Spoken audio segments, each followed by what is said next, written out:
মাঝে মাঝে কবরস্থানে যাবেন।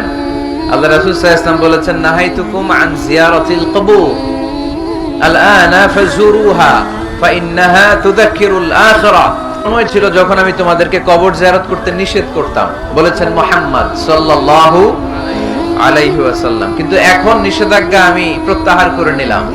আল্লাহ রাসূল বললেন, এখন আর সমস্যা নাই, এখন যাও, কবরস্থানে যাবে, যে কবরবাসীদের সালাম দিবে, এদের জন্য দোয়া করবে। কিলাব ফাইন্নাহা তুযাক্কিরুল আখিরাহ, কবরে গেলে আখিরাত স্মরণ হয়। স্মরণ হয় না? আপনার আব্বার কবরে যদি যে দাঁড়ান, আপনার মনে ওই তো 7 বছর আগে আব্বাকে এখানে কাফনের কাপড় দিয়ে পেঁচিয়ে রেখে গেছিলাম, সময়ের ব্যবধানে, কালের আবর্তনে আমার ছেলেটাও তো আমার এখানে রেখে যাবে। কথা বলেন? It's a reminder, it's a live reminder for every human being in the world. আমাদের জন্য একটা জ্বলন্ত প্রমাণ, জ্বলন্ত রিমাইন্ডার।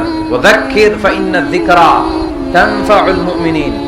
আল্লাহ রাসূল সাল্লাল্লাহু আলাইহি ওয়াসাল্লামকে আল্লাহ বলেছেন, নবী, মুমিনদেরকে আপনি রিমাইন্ডার দেন, কারণ রিমাইন্ডার মুমিনদের অনেক কাজে দেয়। এরাও একটা সময় ছিল এরকম ওয়াজ শুনতে আসতো, তাই না?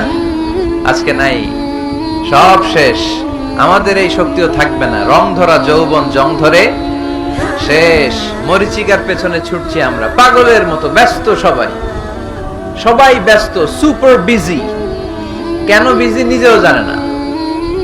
এজন্য এই ব্যস্ততা থামিয়ে আমরা যেন একটু থমকে দাঁড়াই, আমরা যেন ভাবি কেন এই দুনিয়ায় আসলাম।